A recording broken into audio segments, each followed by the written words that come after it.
Baik, jadi pada hari ini kita akan mendiskusikan bersama mengenai kasus-kasus korupsi apa saja yang terjadi di dunia pendidikan. Nah, di sini saya mengambil 5 kasus yang sering saya jumpai atau sering dibahas oleh oknum-oknum mengenai korupsi yang terjadi di lingkungan sekolah. Nah, yang pertama itu ada kasus suap untuk masuk sekolah atau perguruan tinggi. Nah, di mana di kasus yang pertama ini pernah saya temui juga, dan saya membaca beberapa berita-berita bahwa ada beberapa oknum yang sengaja membayar kepala sekolah atau pihak-pihak di sekolah untuk masuk ke perguruan tinggi atau sekolah. Nah, biasanya terjadi pada sekolah-sekolah yang bisa dibilang sekolah-sekolah yang bagus di salah satu kota gitu. Jadi sekolah-sekolah ternama gitu. Jadi ada oknum-oknum yang sengaja membayar untuk bisa masuk ke sekolah itu. Nah, di situ mereka tidak membuktikan segalanya, mereka melakukan suap. Nah, kasus yang kedua itu ada pemalsuan laporan dana BOS. Nah, di sini sering juga kita temui. Nah, dana BOS itu kan sudah dibuatkan dari pusatnya itu, kayak misalnya penanya berapa, jadi sudah terstruktur data-datanya, sehingga ketika kita memerlukan biaya tambahan untuk data-data yang lain, kita tidak bisa memasukkan ke data dana BOS tersebut. Jadi kita bisa langsung yang pengelola dana BOS tersebut bisa memalsukan dengan menggunakan data-data lain.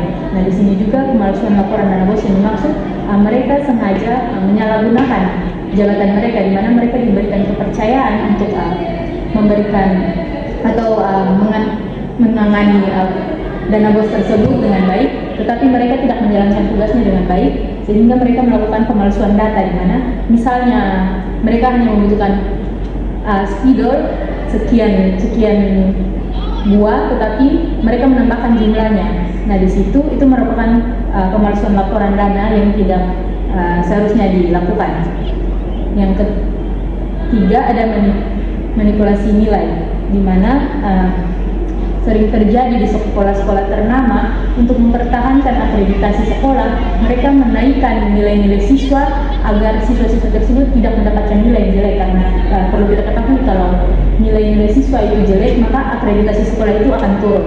Nah, biasanya terjadi pada kelulusan. Pada kelulusan itu sekolah-sekolah sengaja menaikkan nilai-nilai siswa agar mereka itu lulus dengan nilai yang terbaik dari sekolah ini. Nah, biasanya itu sudah dirancang juga. Nilai semester kelas 1 itu mereka buat rendah, kelas 2 mereka sudah mulai naikkan, kelas 3 mereka naikkan, sehingga grafik nilai mereka tidak ada yang menurun, tapi grafik mereka selalu naik. Nah, itu termasuk dalam manipulasi nilai. Yang keempat ada gratifikasi kepada guru, di mana di sini gratifikasi dimaksud ini memberikan hadiah kepada guru guna untuk menaikkan nilai, di mana seorang siswa atau orang tua sengaja memberikan hadiah-hadiah kepada seorang guru agar nilai anaknya dinaikkan. Nah, di situ merupakan tindakan gratifikasi yang tidak boleh dilakukan, karena itu juga merupakan tindakan korupsi. Yang kelima ada nepotisme dalam rekrutmen. Nah, yang saya angkat kasusnya di sini yaitu ketika terdapat juga di Kota Kupang, tapi saya tidak tahu di sekolah mana, tapi saya hanya mendengar di Kota Kupang ada beberapa sekolah yang merekrut tenaga kerja atau guru-guru yang merupakan anggota keluarga mereka sendiri. Mereka tidak memikirkan daya pengetahuan dari guru tersebut, tapi karena ada hubungan kekeluargaan dan ada faktor kasihan, maka mereka merekrut guru tersebut tanpa adanya tes-tes yang seharusnya dilakukan. Kemudian, korupsi di sektor pendidikan menjadi masalah serius karena terjadi di tempat yang seharusnya menanamkan nilai kejujuran. Nah, kita ketahui bahwa di sekolah itu kita belajar mengenai nilai kejujuran, moral, dan lain-lain. Nah, sedangkan di sekolah juga terdapat banyak korupsi yang tidak diketahui atau menurut mereka ini kecil, tidak akan ketahuan, tapi lama-kelamaan maka hal itu akan terungkapkan. Kemudian kita mengidentifikasi masalah korupsi. Yang pertama itu ada suap untuk masuk sekolah atau perguruan tinggi. Untuk masalah yang pertama, penyebabnya di sini yaitu sistem seleksi tidak transparan, tekanan sosial, lemahnya integritas, dan kurangnya sanksi.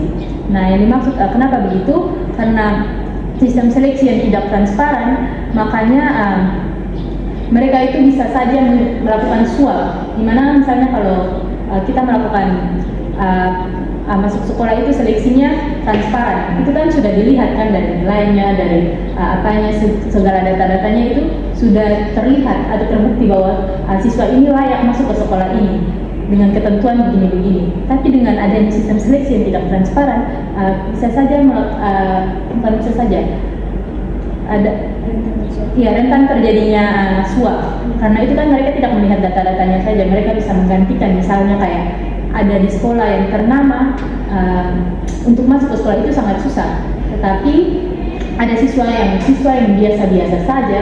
Maksudnya biasa-biasa saja ini bukan dari pengetahuannya, tapi dari ekonominya biasa-biasa saja, atau tidak terlalu tinggi ekonominya. Di sini dia bisa masuk karena pengetahuannya atau dia memenuhi syarat kriteria untuk masuk ke sekolah tersebut. Sedangkan ada siswa yang orang tuanya mampu tapi tidak memenuhi syarat untuk masuk ke sekolah tersebut, mereka bisa saja menggantikan dengan siswa yang tidak mampu tersebut, karena di situ kan lebih mementingkan kayak guru dan orang tua tersebut melakukan tindakan korupsi. Di situ mereka melakukan suap, orang yang memiliki ekonomi yang bagus membayar ke guru atau orang-orang yang bekerja dalam situ untuk menggantikan siswa tersebut dengan siswa dengan yang kayak pengetahuannya bagus tapi ekonominya pas-pasan. Itu salah satu contohnya. Nah, pelaku yang dimaksud di sini itu biasanya terjadi pada orang tua, calon siswa, panitia penerimaan, dan kepala sekolah. Karena itu yang terlibat dalam kasus ini. Nah, korban di sini siswa-siswa yang berprestasi yang gagal, lembaga pendidikan dan masyarakat. Kenapa siswa berprestasi yang gagal? Karena di situ bisa saja siswa-siswa yang berprestasi itu digeser oleh orang-orang tersebut. Nah, lembaga pendidikan yang dimaksud di sini, lembaga pendidikan yang dimaksud yaitu ketika siswa-siswa yang berprestasi sudah digeser, maka lembaga pendidikan otomatis dengan nilai-nilainya atau perkembangannya, kalau siswa tersebut perkembangannya tidak baik, maka lembaga pendidikan juga yang akan kena imbasnya. Kemudian masyarakat juga nanti akan mendapatkan imbasnya, di mana masyarakat akan kesusahan untuk masuk ke sekolah tersebut, dan nilai-nilai kejujuran, moral, dan lain-lain tidak dapat diterapkan dengan baik. Kemudian masalah yang kedua yaitu pemalsuan laporan penggunaan dana BOS. Nah, penyebabnya yaitu lemahnya pengawasan dan audit, kurang transparansi, rendahnya integritas, dan tekanan administratif. Nah, karena lemahnya pengawasan di sini, jadi yang si oknum yang mengelola dana BOS ini bisa saja dengan seenaknya mengganti data-data tersebut, sehingga dia mendapatkan keuntungan tersendiri, dan keuntungan tersendiri itu yang dinamakan dengan korupsi. Jadi dia misalnya datanya dia hanya memerlukan dana sebesar 20 juta, dia bisa saja menambahkan data-data yang tidak seharusnya, sehingga nanti uangnya itu disalahgunakan lagi. Kemudian pelakunya ini kepala sekolah, bendahara, tidak pengelolaan dana BOS. Korban yaitu siswa, guru, dan masyarakat. Nah, kenapa siswa di sini menjadi korban? Karena kita ketahui bahwa dana BOS itu dana yang digunakan untuk kebutuhan dalam sekolah, di mana siswa juga akan terlibat, akan memakai kebutuhan tersebut. Nah, ketika si oknum yang melakukan pemalsuan laporan korupsi akan dana BOS ini, maka siswa yang akan kena imbasnya juga, dan guru-guru yang lain jadi tidak memiliki nilai-nilai kejujuran. Setelah itu masalah korupsi yang ketiga yaitu manipulasi nilai oleh guru. Nah, penyebab di sini yaitu tekanan menjaga citra sekolah, sistem berorientasi hasil, rasa iba guru, dan lemahnya pengawasan. Nah, kenapa tekanan menjaga citra sekolah? Sama yang tadi saya sudah jelaskan, di mana mereka itu mempertahankan akreditasi sekolah sehingga nilainya tidak turun, dan akreditasinya juga tidak turun, sehingga mereka dapat manipulasi nilai. Kemudian karena tidak adanya pengawasan yang lebih mendalam akan nilai ini, jadi guru-guru atau sekolah-sekolah tertentu itu dapat saja melakukan hal-hal tersebut. Kemudian pelakunya ini yaitu guru atau pihak dinas pendidikan, kemudian korbannya siswa, guru, dan masyarakat. Setelah itu masalah yang keempat, nepotisme dan rekrutmen tenaga pendidik. Nah, penyebabnya yaitu seleksi tidak transparan, budaya asal kenal, penyalahgunaan wewenang, dan kurangnya sanksi. Nah, kenapa di sini budaya asal kenal? Karena seperti yang tadi saya sudah jelaskan juga, mereka merekrut tenaga kerja atau guru berdasarkan keluarga, kenalan, dan lain-lain. Mereka tidak mementingkan kualitas dari guru tersebut, sehingga nanti kayak misalnya kita belajar, guru itu hanya cenderung memberi catatan, tapi guru tidak menjelaskan secara baik kepada siswa, sehingga siswa tidak dapat mengerti materi tersebut. Kemudian pelakunya ini ada kepala sekolah, pejabat dinas pendidikan. Biasanya pelakunya ini yang memiliki wewenang di sekolah-sekolah tersebut dan sudah memiliki jabatan yang di atas. Kemudian korbannya itu guru berkompeten, siswa, dan masyarakat. Nah, di sini korban yaitu guru, karena kasihan juga guru yang sudah memiliki potensi atau memiliki kemampuan yang seharusnya mendapatkan pekerjaan tersebut, harus digantikan dengan oknum-oknum yang hanya memiliki hubungan keluarga dengan kepala sekolah dan lain-lain, sehingga mereka dapat kayak di sini kayak posisinya ditukar dengan guru yang berkompeten dan guru-guru yang hanya asal kenal saja begitu. Kemudian masalah yang kelima adalah gratifikasi pada guru. Penyebabnya itu batas apresiasi dan gratifikasi kabur, budaya memberi hadiah, minim sosialisasi aturan. Jadi, aturan yang sudah diterapkan di sini yaitu seharusnya guru atau kalau di kampus itu dosen-dosen tidak boleh diberi hadiah lagi oleh mahasiswa, karena itu merupakan tindakan gratifikasi, di mana gratifikasi ini termasuk juga dalam korupsi. Kemudian pelaku ini biasanya orang tua siswa dan guru penerima hadiah. Kemudian korban adalah siswa, guru jujur, dan sekolah. Di sini ada dampak-dampak yang dirasakan dari kelima kasus tersebut, ada dampak yang dirasakan oleh siswa, di mana yaitu yang pertama ada kehilangan kesempatan belajar jujur dan adil, karena perlu kita ketahui bahwa masalah-masalah tersebut kebanyakan semuanya itu berbasis tentang kejujuran dan tidak adil. Nah, tidak adil di sini dimaksud kayak tadi ya, pemberian nilai. Nah, itu kan tidak adil kan. Kemudian yang kedua itu yang masuk ke sekolah, suap untuk masuk ke sekolah itu juga tidak adil. Nah, kemudian yang kedua, dampak bagi siswa yang kedua yaitu nilai dan prestasi tidak mencerminkan kemampuan sebenarnya. Nah, sama kayak yang masalah untuk menaikkan nilai, itu kan seharusnya kayak kemampuan itu tidak sesuai dengan nilai yang diberikan, tetapi karena mempertahankan akreditasi dan citra sekolah, jadi guru sengaja menaikkan nilai tersebut. Nah, itu juga akan berdampak pada siswa, di mana mereka akan melanjutkan, misalnya dari SMA ke kuliah. Dari SMA siswa guru menaikkan nilai siswa itu kayak pesat, naik sangat tinggi, sedangkan sampai kuliah mungkin mereka kayak tidak tahu apa-apa. Nah, itu sangat berdampak. Yang ketiga, terbentuk mental tidak jujur karena terbiasa dengan jalan pintas. Ya, tentu saja. Karena dengan hal-hal begitu merupakan sudah ditanamkan dari dalam diri sendiri bahwa ini hal yang tidak baik dan sering dilakukan. Berarti dan tidak ada dampak yang langsung timbul, sehingga siswa itu dapat berpikir bahwa saya melakukan ini tidak apa-apa karena tidak ada hal-hal sanksi-sanksi yang akan menimpa saya. Jadi mereka tuh kayak sudah ada kebiasaan untuk tidak jujur. Kemudian ada kualitas belajar menurun akibat fasilitas dan guru yang tidak kompeten. Nah, guru yang kompeten itu sangat berguna untuk siswa, karena ketika kita memiliki guru yang pengetahuannya tidak sesuai, maka siswa juga akan merasa ingin tahu, siswa itu akan menurun. Jadi siswa juga jadi malas untuk belajar dan lain-lain.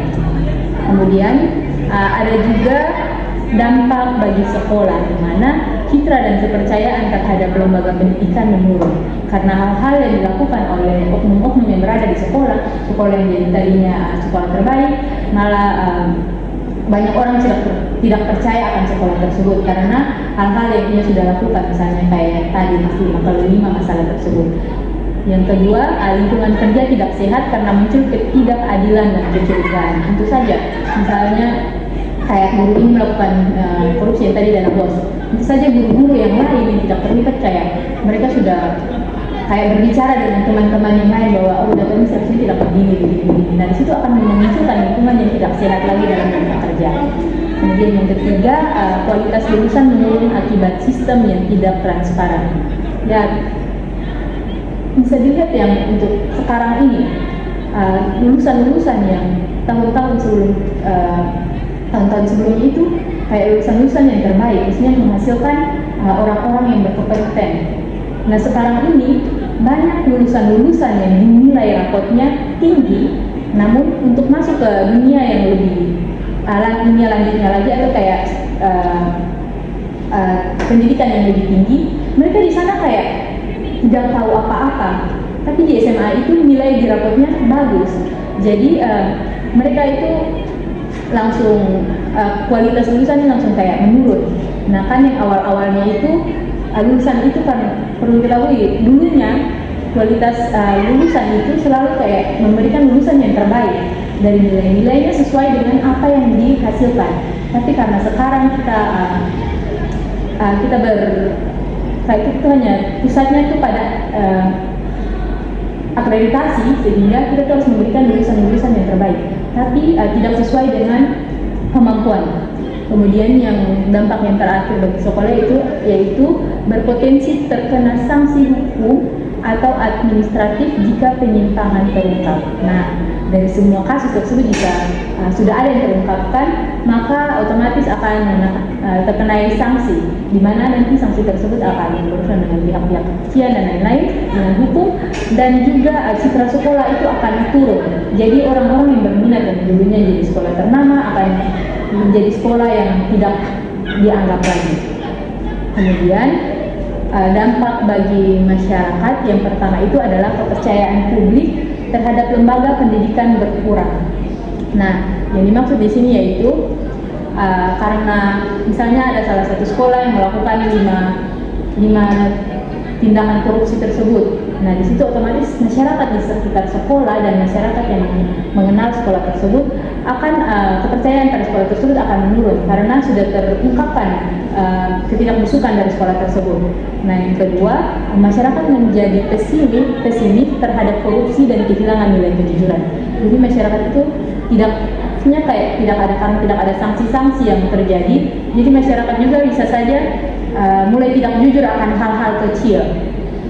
Yang ketiga itu dana publik untuk pendidikan disalahgunakan, kemudian akan merugikan semua pihak. Nah, ini juga merupakan hal yang penting, di mana kalau ada dana bos yang harusnya diterima untuk sekolah untuk melakukan atau memenuhi fasilitas-fasilitas sekolah yang disalahgunakan, maka semua pihak itu akan merasa rugi.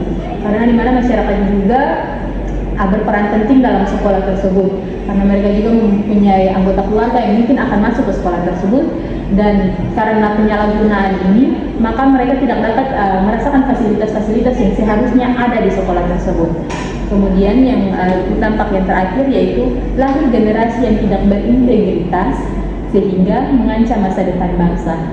Nah, ini adalah hal yang terpenting karena dari tindakan korupsi tersebut, maka karena dengan kebiasaan-kebiasaan buruk akan lahir generasi yang tidak berintegritas, di mana mereka itu kayak sudah apapun kesalahan yang dilakukan mereka akan perbuat, dan itu akan mengancam masa depan mereka karena mereka akan hidup dengan begitu-begitu saja, kecuali mereka memiliki pandangan lain tentang hal tersebut. Nah, di sini dari kasus-kasus atau dampak-dampak yang sudah saya bahas tadi, ada beberapa solusi. Yang pertama, bagaimana menciptakan lingkungan pendidikan yang bebas akan korupsi. Nah, di situ ada 4 solusi. Yang pertama yaitu menekankan nilai kejujuran dan integritas sejak dini. Jadi sejak dini harus sudah ditanamkan nilai-nilai kejujuran, integritas, nilai moral dan lain-lain, agar pada saat siswa atau anak-anak mungkin menemukan hal-hal korupsi, mereka sudah tahu bahwa hal itu salah dan mereka tidak boleh kayak mencoba hal tersebut. Yang kedua itu menerapkan sistem transparan dan akuntabel dalam keuangan dan seleksi siswa. Ya, sistem transparan tentu saja sangat berguna, karena di situ kita bisa secara terang-terangan bisa melihat siapa saja yang pantas untuk masuk ke sekolah ini, siapa saja yang tidak. Jadi di situ tidak ada lagi kecurangan. Nah, yang ketiga itu memperkuat pengawasan internal dan eksternal sekolah. Yang keempat, memberikan sanksi tegas bagi pelaku korupsi. Nah, ini adalah hal yang penting karena sejauh ini ketika ada kasus korupsi, mereka tidak mendapatkan sanksi yang tegas, sehingga mereka melakukan tersebut. Dengan adanya sanksi yang tegas, maka bisa saja meminimalisir kejadian-kejadian tersebut. Kemudian apa peran guru, dosen, siswa, mahasiswa, dan staf dalam pemecahan korupsi? Nah, yang pertama, guru dan dosen berperan sebagai menjadi teladan kejujuran dan menanamkan nilai anti korupsi. Jadi guru dan dosen itu tidak boleh melakukan korupsi karena mereka itu menjadi teladan untuk siswa atau mahasiswanya. Mahasiswa melihat mereka dan memandang mereka dan meniru mereka. Jadi mereka itu menjadi pusatnya siswa atau mahasiswa. Jadi mereka tidak boleh melakukan korupsi di situ. Yang kedua, yang harus dilakukan oleh siswa atau mahasiswa yaitu menolak segala bentuk kecurangan dan berani melapor. Jadi misalnya ada kecurangan walaupun kecurangan kecil, mereka harus berani melapor atau mereka harus berani menolak karena mereka sudah tahu, mereka sudah menanamkan nilai kejujuran, sehingga mereka tahu mana yang salah, mana yang tidak, mana yang curang, mana yang tidak. Mereka sudah harus berani menolak itu semua. Kemudian untuk staf sekolah, mereka harus mengelola administrasi dan keuangan dengan transparan. Jadi tidak ada yang tidak datanya dipalsukan lagi. Jadi semuanya itu sejalan dengan apa yang seharusnya. Untuk semua pihak menjaga integritas dan saling mengawasi. Jadi semua itu bukan saja dari dinas yang mengawasi, tapi semua pihak tuh dapat mengawasi teman-temannya atau sesamanya. Karena itu merupakan salah satu hal yang penting. Kemudian bagaimana menciptakan lingkungan pendidikan yang bebas akan korupsi? Nah, di sini ada 4 cara, yaitu yang pertama menanamkan nilai kejujuran dan integritas sejak dini. Yang kedua, menerapkan sistem transparan dan akuntabel dalam keuangan dan seleksi siswa, memperkuat pengawasan internal dan eksternal sekolah, dan yang ketiga, memberi sanksi tegas bagi pelaku korupsi. Nah, kemudian bagaimana meningkatkan kesadaran terhadap isu korupsi di lingkungan pendidikan? Nah, ada 4 solusi yang saya berikan di sini, yaitu yang pertama, mengadakan sosialisasi dan pelatihan anti korupsi di sekolah atau kampus. Karena pelatihan anti korupsi ini sangat memiliki potensi yang sangat besar, sehingga dengan adanya pelatihan dan sosialisasi, guru, siswa, dan staf-staf yang lain tidak dapat melakukan korupsi atau dapat meminimalisir korupsi yang terjadi di lingkungan pendidikan. Kemudian yang kedua, memasukkan pendidikan anti korupsi dalam kurikulum. Nah, untuk kita sekarang perkuliahan sudah ada pendidikan anti korupsi. Jadi dengan adanya pendidikan anti korupsi, kita dapat mengetahui hal-hal yang dulunya tidak tahu, misalnya kayak tadi gratifikasi. Selama ini kan kita tidak tahu gratifikasi itu merupakan tindakan korupsi, di mana memberi hadiah kepada dosen. Nah, untungnya di pendidikan fisika sekarang, yang dulunya kalau misalnya ada setiap kali ujian memberikan hadiah atau makanan, sekarang sudah tidak adakan lagi karena itu merupakan tindakan gratifikasi. Nah, kemudian menyelenggarakan kampanye, lomba atau seminar bertema integritas, dan yang keempat, membangun budaya apresiasi terhadap perilaku jujur dan bersih. Nah, kesimpulan yang dapat saya ambil di sini yaitu korupsi di dunia pendidikan merupakan masalah serius yang merusak nilai kejujuran, keadilan, dan kualitas pembelajaran. Bentuknya meliputi suap, pemalsuan laporan dana BOS, manipulasi nilai, nepotisme, dan gratifikasi. Semua ini terjadi karena lemahnya integritas moral, kurangnya transparansi, dan pengawasan yang tidak efektif. Sehingga untuk mengatasinya dibutuhkan komitmen bersama antara pemerintah, guru, siswa, dan masyarakat untuk menekankan integritas, transparansi, dan akuntabilitas. Pendidikan harus kembali menjadi sarana pembentukan karakter yang jujur dan beretika agar lahir generasi berintegritas yang mampu mewujudkan dunia pendidikan bebas korupsi. Nah, sekian dari materi yang saya bawakan. Mungkin ada pertanyaan dari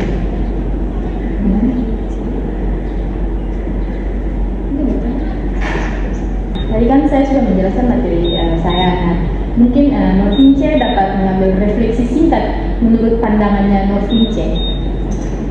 Terima kasih. Jadi kan berdasarkan apa yang sudah dijelaskan tadi mengenai bentuk-bentuk korupsi yang terjadi di lingkungan pendidikan, terkhususnya di sekolah tadi itu sebenarnya sudah kita mengambil pelajaran bahwa menerapkan nilai kejujuran. Nah, seperti kita lihat, sebenarnya kan untuk menerapkan nilai-nilai kejujuran dalam pendidikan itu sebenarnya kan sudah sejak dini, dan mungkin dari TK kita sudah belajar, tapi kenapa di negara kita ini walaupun nilai-nilai itu sudah diterapkan, tapi tetap saja masih terjadinya korupsi. Nah, jadi itu jadi pelajaran penting bagi kita, apalagi kita sekarang di dunia pendidikan ya, tapi sudah di perguruan tinggi. Kita sudah mendapatkan mata kuliah tentang pendidikan anti korupsi. Jadi setelah kita pelajari nilai-nilai kejujuran moral, bagaimana cara kita berperilaku sesuai dengan aturan dan tidak melakukan korupsi, itu sebenarnya tidak saja kita pelajari dan kita dengar, tetapi kita terapkan. Nah, mungkin orang-orang di luar sana yang melakukan itu sudah terlanjur melakukan, tapi alangkah baiknya kalau kita saat ini belajar dan berusaha untuk menghindari hal tersebut. Baik, terima kasih atas refleksi yang sangat bagus dan ya dapat memberikan solusi. Itu merupakan salah satu solusi juga untuk mencegah tindakan korupsi karena kita sudah belajar akan hal tersebut. Sekian dan terima kasih.